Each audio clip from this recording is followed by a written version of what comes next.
Hello guys, இந்த video நீங்கள் select பண்ண இல்லை, இந்த வீடியோ தான் உங்களை செலக்ட் பண்ணிக்குது. ஒரு மனுஷன்ட்ட ஒரு கனவு அவனை எவ்வளோ தூரத்துக்காக லைஃப்பில் கொண்டு போகும் சொல்லி சம்மந்தமாக ஒரு சின்ன கதை பார்ப்போம், கேட்டுக்கோங்க. ஒரு சின்ன கிராமத்தில் குமாரன்ற ஒரு இளைஞன் ரொம்ப காலமாக வசிச்சு வந்தான். சின்ன வயசுலேருந்து அவனுக்கு எதில் இன்ட்ரெஸ்ட்னு சொன்னால் கலைத்துறையில் இன்ட்ரெஸ்ட். அப்போது அங்கே பாடசாலை நடக்கிற ஈவெண்ட்டில் பாட்டு படிக்கிறது, டான்ஸ் ஆடுறது, அந்த மாதிரிலாம் அவனுக்கு கூட இன்ட்ரெஸ்ட். அப்போ அவனுக்கு ஒரு எதிர்பார்ப்பு இருந்தது, ட்ரீம் இருந்தது. நானும் வெளி உலகத்துக்கு போகணும், நானும் பிரபலமாகணும்னு சொல்லி மிகப்பெரிய லட்சியத்தோடு அவன் இருந்தான். அப்போது அந்த குமாரன் இளைஞன் அப்போ இதை பற்றி அவன்கிட்ட வீட்டில் சொல்கிற டைமில் வீட்டில் ஒரு நிலைமை, வீட்டில் வசதி இல்லை, குடும்ப கஷ்டம். ஸோ இவன் ட்ரீம் எப்படி அடைகிறது அப்படின்னு கவலைப்படுத்திக்கிறதை தான் அவன் யோசித்தான். இந்த ட்ரீமை நாம் கைவிட்டுடுவோம் என்று சொன்னான். நாம் வசதியான குடும்பத்தில் பிறக்கையில் எங்களுக்கு திறமை இருந்தாலும் அந்த திறமையை வெளிக்காட்டுறதுக்குரிய அந்த வசதி எங்கள் ஃபேமிலிக்கு இல்லை. குடும்பம், நண்பர்கள்லாம் சொன்னாங்க, இந்த வேறு வேலையை பாரு, மற்ற வேலையை பாரு, இதை நீ ஓரம் கட்டுதுன்னு சொல்லி ஃபேமிலி, ஃப்ரெண்ட்ஸ்லாம் சொன்னாங்க. ஆனால் அவன்கிட்ட ஒரு மனசில் ஒரு தன்னம்பிக்கை இருந்தது. இது என்னென்ன ட்ரீம், நான் நிச்சயமாக அதை அடைவேன்னு சொல்லி. அப்போ அவன் என்ன செஞ்சான்டா, தன்னோட கூட்டாளி ஒருத்தண்ட ஸ்மார்ட் ஃபோன் எடுத்து கொஞ்சம் கொஞ்சமாக யூடியூப், டிக்டாக், ஃபேஸ்புக்கில் தன்னோட கலைத்திறனை, தன்னோட ஸ்கில்லை மக்களுக்கு வீடியோ மூலமாக அறிமுகப்படுத்துகிறான். அப்போது கொஞ்சம் கொஞ்சமாக அப்படி வீடியோ போட்டுக்கிற டைமில்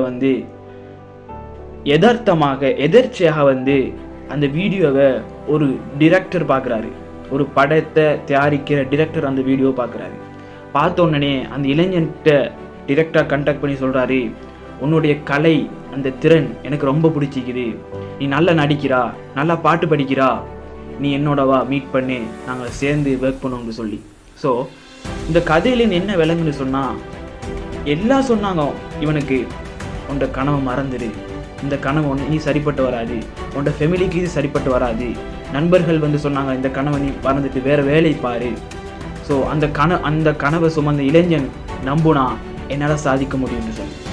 ஸோ இந்த ஸ்டோரியிலே நாங்கள் விளையங்கோல விஷயம் என்னன்னா, இங்கிலீஷில் ஒரு வசனம் சொல்லுவாங்க, ட்ரீம் வீல் டிரைவ்னு சொல்லுவாங்க. எங்கள்கிட்ட உண்மையான ஒரு கனவு ஒன்று இருந்தால் அந்த கனவுக்காக நாங்கள் உண்மையாக ஒர்க் பண்ணுவோம். இன்றைக்கு நான் பார்க்குற ஒவ்வொரு மனிதர்களும் ஒவ்வொரு கனவுல சுமந்திக்கிறாங்க. சின்னத்தில் படிக்கிற காலத்தில் ஒரு கனவு இருக்கும், அப்படி போகும்போது ஒவ்வொரு ஏஜ் தாண்ட ஒவ்வொரு கனவுகள் மாறும். ஆனால் உண்மையாக அந்த கனவு இருந்தால் நிச்சயமாக அந்த கனவை நீங்கள் அடைவீங்க. நீங்கள் என்ன நினைக்கிறீங்களோ அது உங்களுக்கு நடக்கும்.